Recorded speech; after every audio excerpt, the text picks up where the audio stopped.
Hello everyone and welcome back to another AFK journey video. So today we're going to be talking about Clash Fronts. It is the beginning of a new week, and if you guys were promoted, you're going to have an even more difficult matchup against guilds this time. So basically I have 3 different formations which I'll be sharing the IDs of, all having 5 teams, so Vanguard formations, but you can choose any 3 if you're not a Vanguard.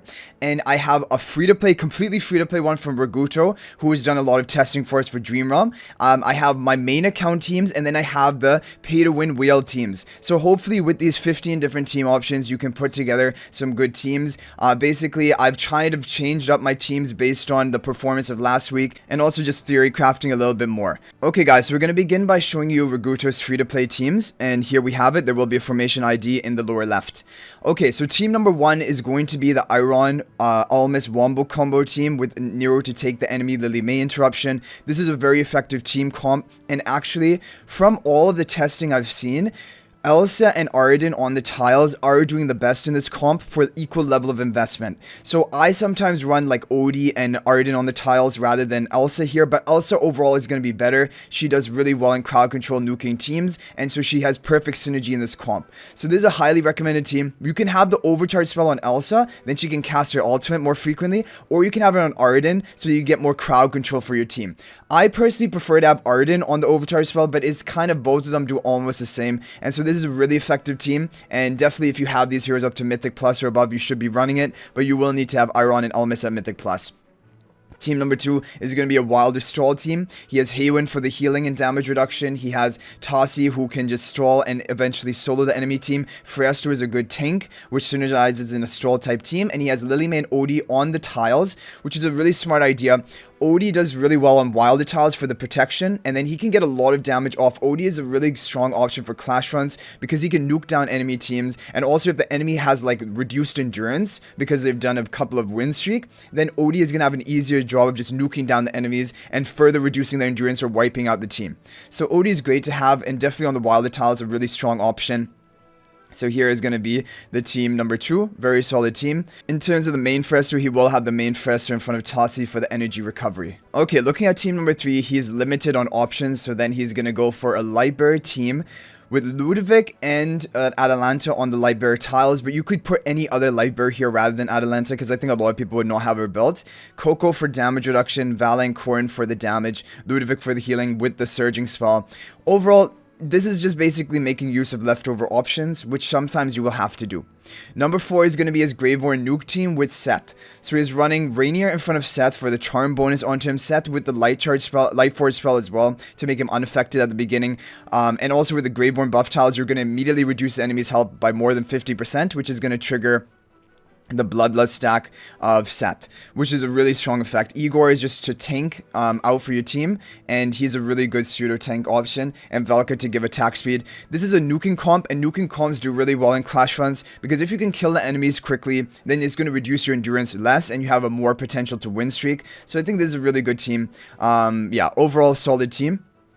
Not much more to say about it. He did say that Life Force spell maybe holds back Seth a bit because if the enemy runs an Iron comp and controls everyone, the problem is Seth is still able to run up because of Light Forge, and then he gets focused and killed. So that's kind of the thing, but overall this is a good team. Okay, and finally team number 5 is going to be a Wilder team. He has a Brian built up, so he's running Brian, and Brian can be on the buff tile for the damage, more damage, but I think also Lenya on the buff tile would not be a bad option as well. But basically his idea behind this team comp was Viperon on the buff tile so that he doesn't lose any health when he's casting his abilities, and Brian as well. But I think definitely you could move Brian off of the Wilder tile and put Lenya on it. Like that would keep Lenya a bit more protected, but he does have the Thorn Soul Pack for Lenya, and he has a Damien for healing with the Storm Strike or a spell, yeah, for the nuking potential. So those are the Raguto free-to-play teams.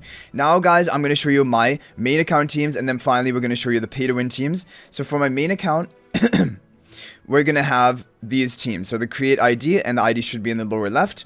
So here I'm going to be running Odie on my team number 1. I did tell you guys that Elsa does better in this comp compared to Odie with equal investment. However, on my main account, my Elsa is Supreme Plus, plus 10 exclusive equipment. My Odie is plus 20 or maybe even plus 25 Paragon 3. So I have to run Odie, and honestly, the only way to keep him protected enough is in Wilder tiles, and this was only the comp that he was fitting in because I only have 2 Wilder teams.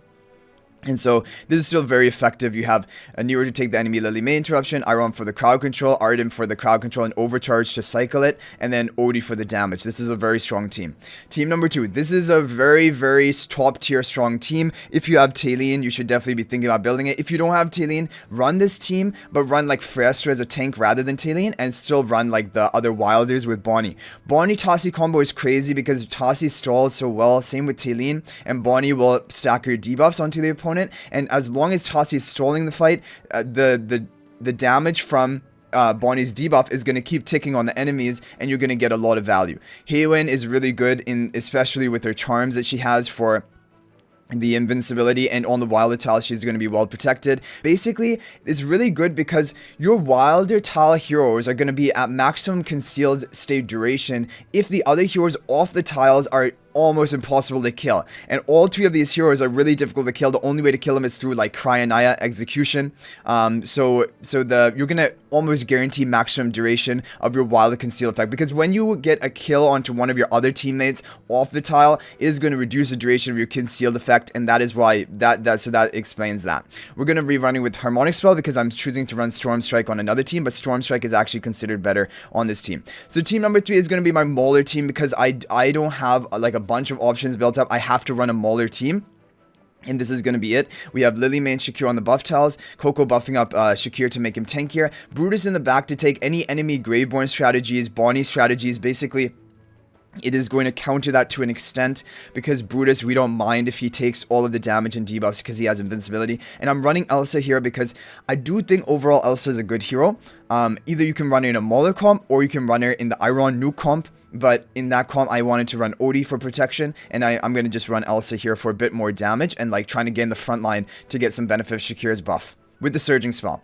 Team number 4 is going to be my Graveborn Nuke. We're going to have Vala and Sylvina on the tiles, Rainier in front of Sylvina to power up Sylvina further. Valka going to be giving attack speed to all of the team members here and providing Graveborn faction talents, and Thorin going to be Soul Pact protecting the Vala with the Storm Strike spell. So definitely what my plan is, this hero who is on this tile in the back, unless it's a Brutus or it's like a Wilder hero, that hero is going down. Val is going to be marking it, damaging it. Sylvina is going to be jumping onto it with the Rainier charm bonus, Storm Strike spell, Graveborn faction talents. That hero is going to blow up and basically going to get the Sylvina and Vala snowballing.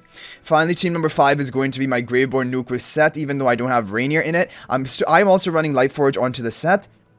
I'm going to run main Frester on the first set to give him energy, Illusion Frester in front of Viperon to protect him a bit more, Ludovic to heal and heal up the Viperon to deal more damage, and Carolina just as my third hero, who is the most invested Graveborn I have, in order to allow her just to get the Graveborn faction talents and some more damage. So overall, I'm pretty happy with these teams. I think they're better than the teams I was running in the previous week, so I'm excited about that. That is for my main account. Now for this pay-to-win account, these are the teams I'm going to be running. So like I said, I do think Elsa is overall the top option for Iron Nuke, and when you have high upgrades on all of the heroes, then you should go ahead and run it in this comp.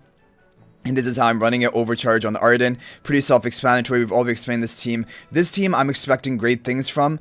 This is a really strong team. Okay, team number 2 is the same team that I'm running on my main account, but of course, much higher level of investment on this account. Storm Strike spell, because that is the optimal artifact considered for this team, and I can afford to run it here because I'm running a different artifact choice on my Graveborn Nuke that I'm running. So here is that team number 2. Team number 3.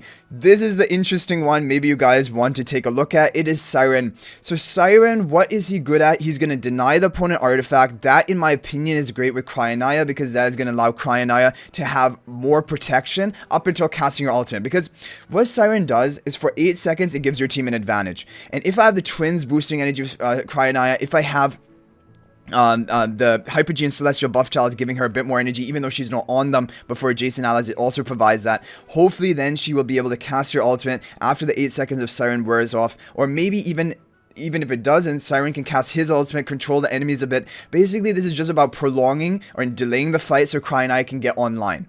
And Illusion Frester in front of Cryanaya, main Frester in front of Siren. So this actual team comp, I actually got inspired. This is a team comp I found someone running in duel. I was doing some duel matches, and it was really strong. I tried defeating it with all of my different team options. It was a full Paragon 4 upgraded team though, so like, it was really difficult. But this was so good. So that's where I got the inspiration for this team.